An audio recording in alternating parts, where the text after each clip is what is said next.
Hello, magandang oras po. Ito po ang aking nakuhang bato na magkabilaan ang kanyang mata. Ayan o. Bato na magkabilaan ang mata. Ano, kung baliktarin mo, may mata sa likod niya. Ayan. Ito po yung katawan niya o. Yan.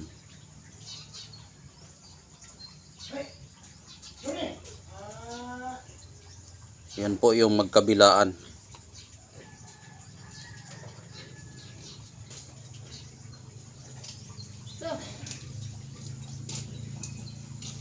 Yan.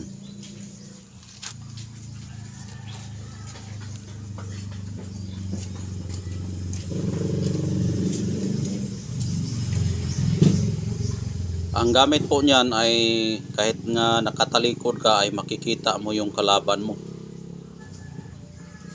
Kahit nakatalikod ka, makita mo yung kalaban mo kapag mayroon kang mutya sa mata na magkabilaan.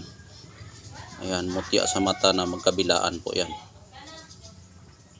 Yan ang mata talaga yan.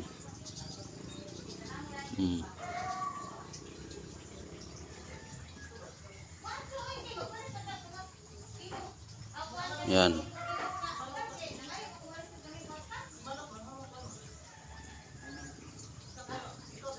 Yung nakatingin po ngayon ay huwag makalimot na mag-subscribe para makatuling din po tayo sa nangangailangan ng mga mutya. Sa naniniwala lang po dito ang pwedeng tumingin dito sa aking video.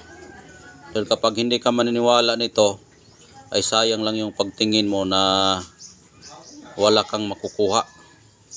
Dahil ito'y paniniwala lang ang pwede dito. Dahil kapag wala kang paniniwala ay hindi ito tatalab sa'yo. Ayan po. Mutya sa mata na magkabilaan. Ayan. Magkabilaan po yung mata. Ito ay pangkalahatang proteksyon ito. Pwede ito panipas, pwede ito pangubol, at pwede rin ito sa hindi ka maliputan. Yung kumbaga hindi ka nakakita ka kahit nakatalikod ka, malalaman mo yung mga taong may tangka sa'yo dahil nga may mata ka sa likod. Yan po ang ibig sabihin sa matang magkabilaan. Panipas rin po yan dahil nga nagkukuha tayo ng espiritual na paniniwala sa panipas yung mata, dahil nga po yung mata madali lang yung kumindat tapos hindi yan mapasukan, kaya panipas po yan. At yung mata kasi ay yan ang ginagamit natin na makakita tayo ng mga taong hindi natin makikita. Ayan, may third eye ka nito kapag mayroon ka nito.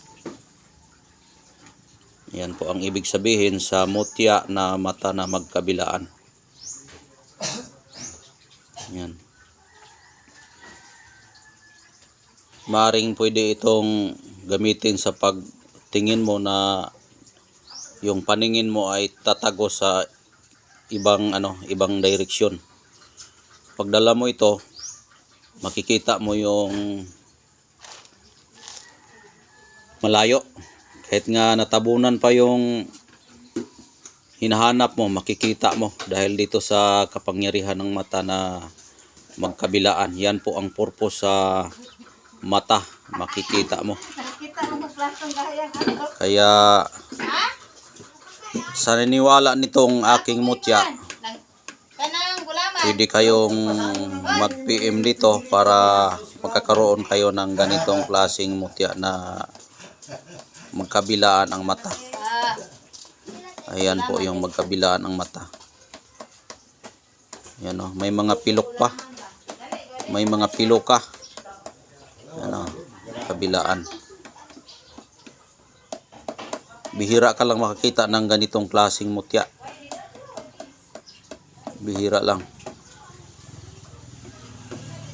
Ito'y nakukuha ko ito sa ilalim ng kuweba. Habang ako'y pumasok, ito po ang aking nakikita. Nagliliwanag ito bago ko ito nakuha. Kaya pagpulot ko, bato siya. Tapos pagdating ng 24 hours, nawala na yung ilaw niya. Kaya ito po ang ating mutya na nakukuha. Ayan.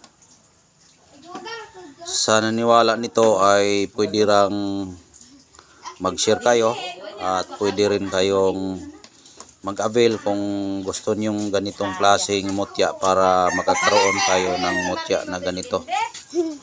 Dahil ang mutya na ganito ay bihira ka lang makakita ng ganito.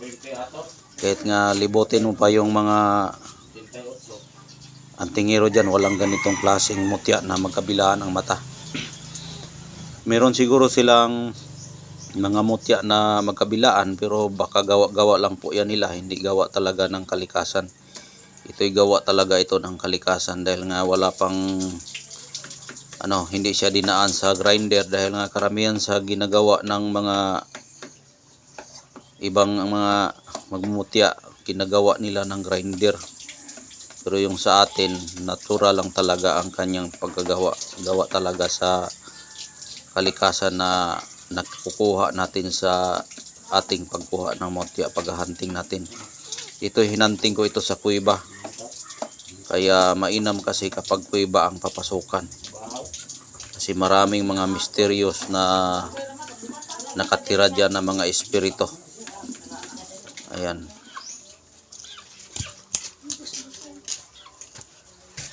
Ayan po yung mata. Oh. Mata siya na magkabilaan. Madali mong makita yung mga kalaban mo kapag meron kang kalaban. Kung sa business naman ang pag-uusapan, madali kang makahanap ng pera. Kaya maaari din itong pwedeng pampaswerte sa paghahanap ng pera. Magkabilaan kasi yung mata. Kaya pangkalahatang proteksyon ito at pangkalahatang swerte yung mata na magkabilaan. Sa naniwala lang po dito ang pwedeng tumingin. At yung naniniwala, pakishare po ang ating video para malaman nila na mayroon tayong bagong kuha na mutya na ganito. Ayan. Nakuha ko po ito araw ng Biyernes. Ayan. Mata talaga siya. Ito po yung kanyang gilid. At ikutin natin para makita nyo talaga ang kabuuang hugis ng mutya. Ayan. Kasing laki lang po yan ng aking daliri. Ayan.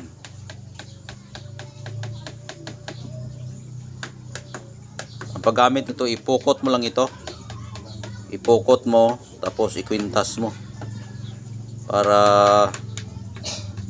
kung may mga paparating na kalaban o swerte, mayroon kang paglalagyan, ikwintas mo lang agad. Tapos kung mayroon talagang mga, kung halimbawa sa pangkumbatan, lunukin mo lang ito na may tali. Wag naman na lunukin yung bato, kasi pag lunukin mo, hindi mo na ito makukuha.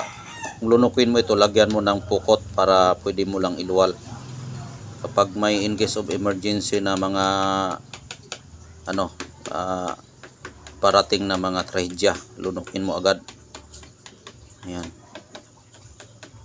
Kwintas-kwintas mo lang para hindi mahulog, lagyan ng pukot. Kung mag-business ka, pwede mo rin ito. Magamit mo rin ito. Ayan po ang ibig sabihin sa mutya ng mata na magkabilaan. Ayan lang po ang aking masasabi. Maraming salamat sa inyong panonood. God bless po sa inyong lahat. Bye-bye. Ingat po kayo palagi.